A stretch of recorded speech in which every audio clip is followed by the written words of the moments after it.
Alors, on ne peut pas parler de l'attention flottante sans parler de l'association d'idées.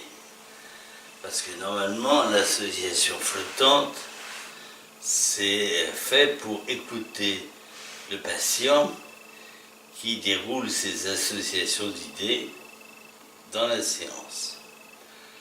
Or, il y a beaucoup de patients qui ont beaucoup de mal à associer. C'est quelque chose qu'on ne sait pas forcément quand on est jeune analyste, sauf par sa propre analyse, mais souvent on ne le sait pas ça. Et donc on a des patients qui racontent des choses. Et comme dit Freud, quand on leur fait remarquer que c'est pas ça l'association d'idées, ils vous répondent, c'est Freud qui le dit, il faut répondre, ah mais c'est ce que vous m'avez dit de dire toutes les pensées qui venaient.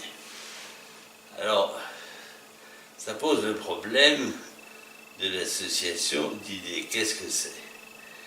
C'est le fait de laisser venir à une fois les idées qui vont comme ça, qui vont surgir, laisser venir sans les retenir et sans forcément que ça soit du coq à l'âne. C'est-à-dire que ce n'est pas quelque chose de raconté, c'est des idées qui viennent et qui viennent les unes après les autres. Alors, je fais d'ailleurs avec les enfants surtout, je leur explique comment ça marche. Je leur explique très bien qu'une idée qui surgit avec une autre, qui fait surgir une autre idée, est reliée à la première par une idée inconsciente. Voilà. Et c'est ça qu'on cherche à avoir, c'est avoir, au fond, quelque chose de l'ordre de l'inconscient qui puisse surgir. Alors, bien sûr, l'inconscient peut surgir beaucoup plus facilement quand il y a des lapsus, quand il y a des actes manqués, quand il y a des choses comme ça, mais dans la séance, c'est l'association d'idées qui est maîtresse. Alors, une fois que le patient est vraiment parvenu à régresser, j'aime bien ce terme pour désigner justement cette attitude. Une fois que le patient est parvenu à régresser de cette façon-là, pour pouvoir penser finalement tout haut et dire les choses avant de les avoir lui-même pensées, ce qui est un exploit, à ce moment-là, effectivement, le psychanalyste peut avoir l'attention flottante. C'est-à-dire qu'il ne va pas écouter forcément que le contenu, il va écouter la forme, il va écouter comment justement, pourquoi ces idées sont venues l'une après l'autre, et il va saisir justement la dynamique inconsciente. Alors il ne s'agit pas de se préparer, il ne s'agit pas du tout, il s'agit d'être... la préparation c'est autre chose. La préparation c'est le fait que ce que dit un patient et ce qu'il dit en séance, véritablement, c'est quelque chose qui ne laisse pas le psychanalyste indifférent. Par exemple, il peut très bien arriver qu'on rêve à un patient. On rêve d'un patient. Et que des choses apparaissent. Et c'est ça qui fait l'écoute du psychanalyste, c'est que lui-même écoute avec son inconscient. Voilà, donc c'est ce que je peux dire sur l'association d'idées. Alors, cela dit, pour les patients qui n'associent pas, il s'agit effectivement à ce moment-là d'écouter véritablement. C'est-à-dire de savoir de quoi il parle, pourquoi il raconte ça. Alors, ce que je vous dis, ça n'est pas du tout, comment dirais-je, ésotérique. J'ai eu un patient, par exemple, qui me raconte ses malheurs, qui se plaint pendant des séances entières. Maintenant, j'ai compris le scénario, je l'arrête. Je lui dis, écoutez, de quoi vous me parlez? Qu'est-ce que vous me racontez là? Pourquoi vous me racontez ça? vous ne vous laissez pas aller. Et il en convient, et d'ailleurs il me dit lui-même, quand je fais une séance, une bonne séance, je le sais. Une bonne séance, c'est une séance où effectivement il a pu associer ses idées. Voilà ce que je peux vous dire sur l'écoute flottante. Hein. Et je peux encore faire une petite différence entre l'écoute du médecin et l'écoute du psychanalyste. Parce que le médecin doit écouter lui aussi ses patients. Mais quand il écoute son patient, il écoute des choses qui vont faire signe, hein, et qui vont finalement devenir un syndrome. C'est-à-dire que le patient dit, il a eu ça, et puis ça, et à ce moment-là, le médecin reconstitue une maladie à travers un syndrome fait d'un ensemble de signes. Donc il écoute vraiment, il doit écouter ça.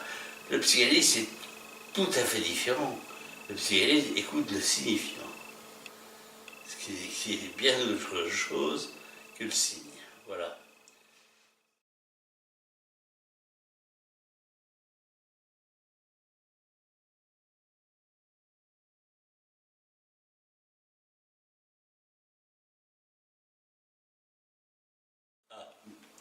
Alors, c'est une question à la fois très, très simple. C'est le psychanalyste chef d'équipe, hein, en quelque sorte. Eh bien, il ne peut soutenir le travail des autres qu'à partir du moment où il soutient son propre désir. Et s'il a envie de faire quelque chose et qu'il l'explique et qu'il s'en donne les moyens, il va être suivi.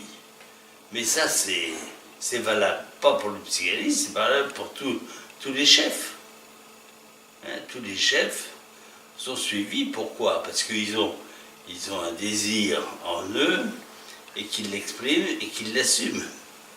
Et à ce moment-là, les autres suivent, mais ils les suivent parce qu'il y a un désir en fait qui est là et qui ne vise pas leur propre moi à eux, et qui ne vise pas une quelconque obligation, hein, mais qui vise une direction. Ça c'est très important parce que si le chef essaie de voir la psychologie de chacun et essaie de faire plaisir en quelque sorte aux membres de l'équipe, ça ne marchera pas. Ce qui compte, c'est son propre désir et ce qu'il assume, s'il l'assume ou pas. Voilà.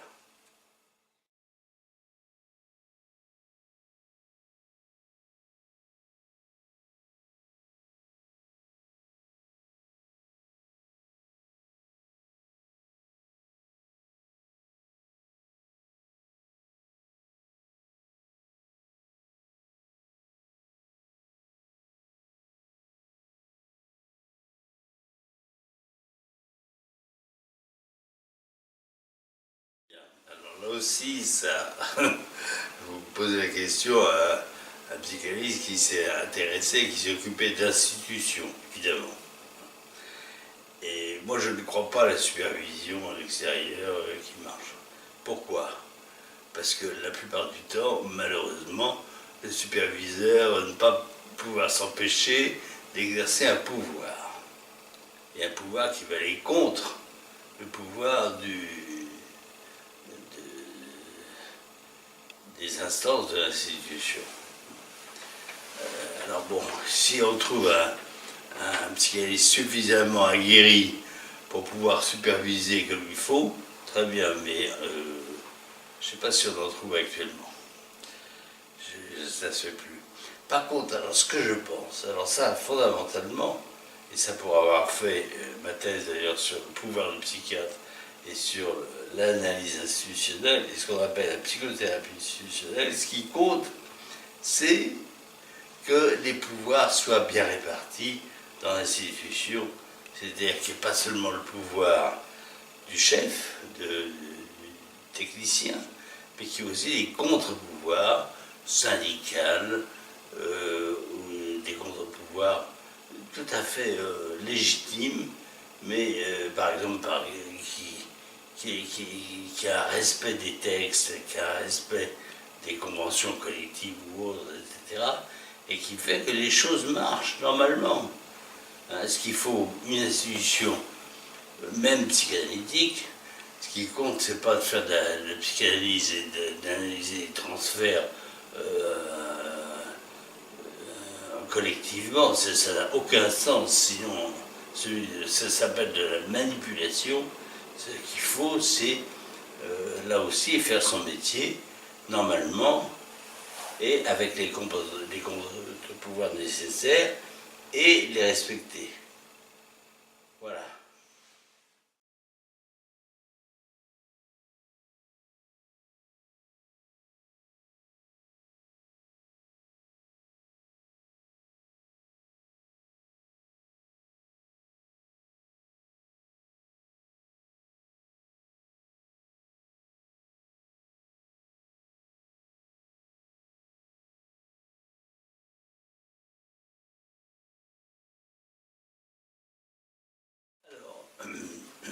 Les raisons de Freud, je ne les connais pas.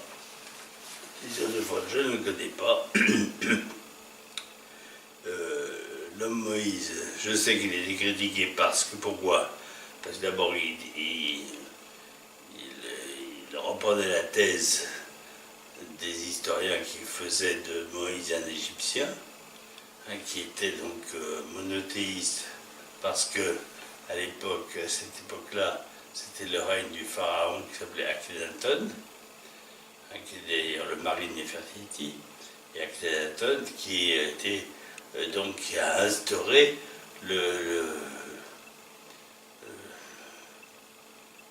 un dieu unique qui s'appelait Aton.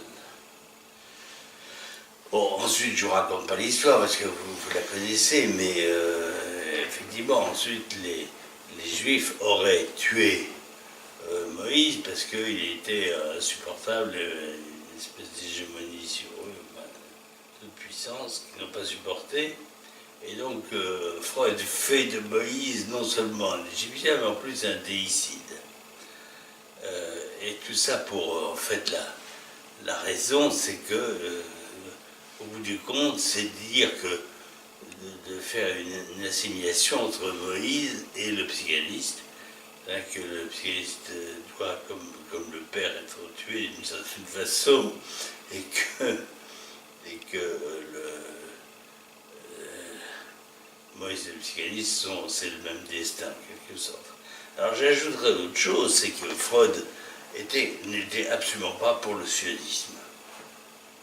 Ça, c'était caché pendant longtemps, mais maintenant c'est ressorti. Hein, et dans une lettre, un éminent sioniste, dont j'ai appris les textes ici, qui sont connus maintenant, il disait vraiment à mot couvert, enfin très directement, il disait son hostilité au sionisme lui-même, c'est-à-dire au fait de mettre un peuple à cet endroit, et en plus qui était révéré non seulement par les chrétiens, mais aussi par les musulmans, et c'était prendre la place des musulmans, enfin bref, je ne vous lis pas cette lettre, mais elle est connue maintenant, et on peut effectivement la connaître pour savoir que Freud ne se considérait pas comme un juif purement et simplement. Ça ne veut pas dire qu'il n'était pas fidèle au peuple juif, puisque il disait du bien dans ce texte même de l'université de Jérusalem, qu'il était tout à fait favorable intellectuellement à la judaïté, mais il n'était pas sioniste. À une époque où en plus il venait, je crois que si j'ai bien compris, il venait d'y avoir un massacre de juifs par les Palestiniens, et que Freud s'est bien gardé de soutenir justement les juifs à ce moment-là. ce qui est énorme par rapport à ce qui se passe, tout ce qui se passe, tout le politiquement correct actuel. C'est vraiment inconcevable maintenant.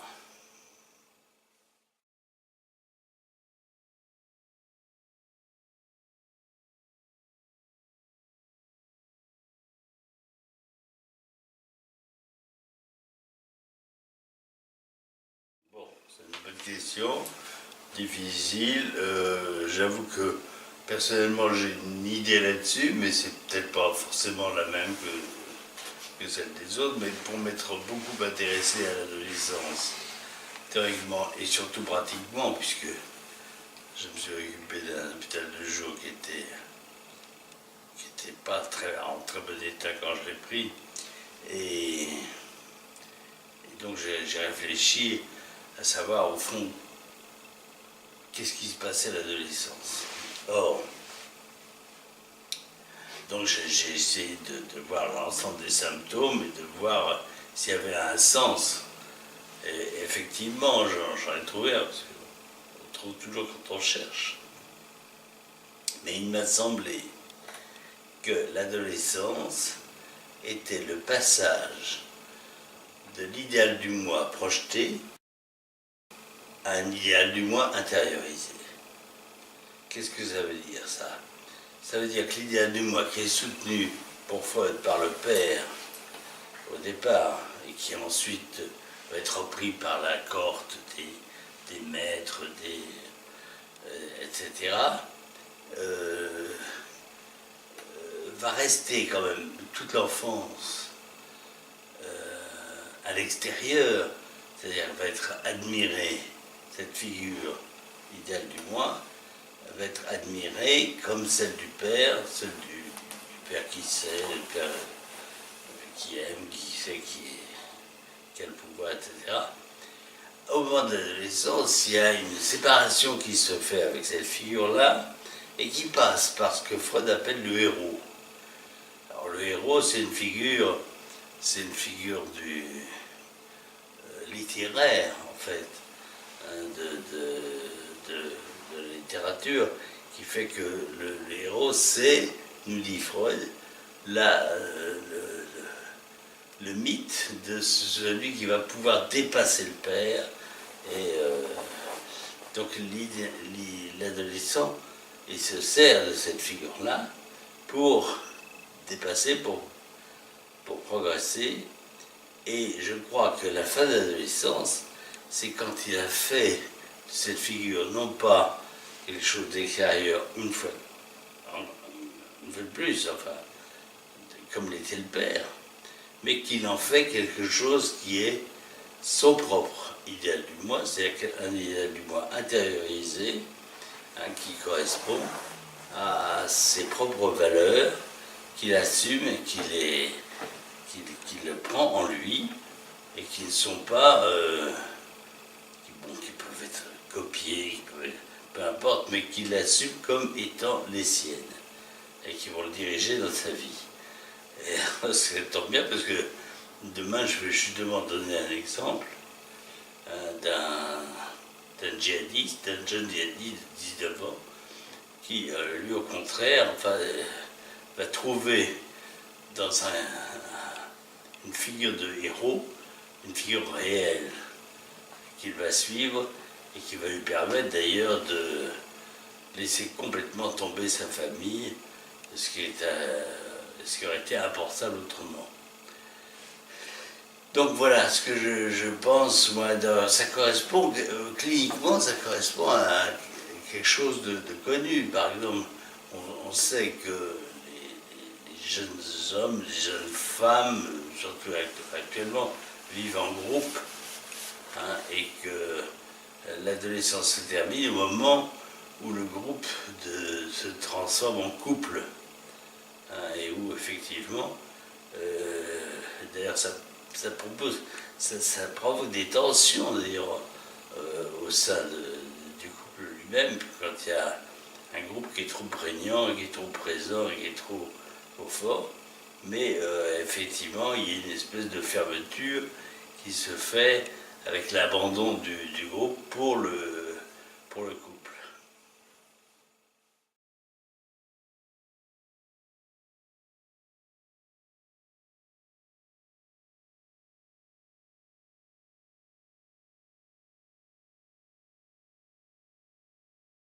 Alors, je ne sais pas qui a posé cette question, mais qu'est-ce que ça veut dire? Que le père ne s'intéresse pas à la mère. Qu'est-ce qu'il fait avec elle? Pourquoi il ne s'intéresse pas à elle? Il faudrait d'abord savoir tout ça. Effectivement, alors, l'enfant, on dit souvent que c'est plutôt la mère qui ne s'intéresse pas suffisamment au père pour provoquer soit de la psychose carrément, soit toutes les névroses bien connues. Avec le père absent, le père désavoué, le père renié, etc. Alors quand le père ne s'intéresse pas à la mère, il faudrait savoir pourquoi il ne s'y intéresse pas, ce que signifie. Cela dit, c'est vrai que pour un enfant, il est important qu'il y ait deux parents, et deux parents qui ne soient pas identiques. Qu'il n'y ait pas une mère et une mère bis. Ça n'a rien à voir d'ailleurs avec les mariages homosexuels, ce que je dis là. Parce qu'on peut très bien avoir deux mères avec un monsieur et une femme. C'est tout ce que je peux dire pour l'instant. Il faudrait que j'en sache plus pour répondre. Voilà.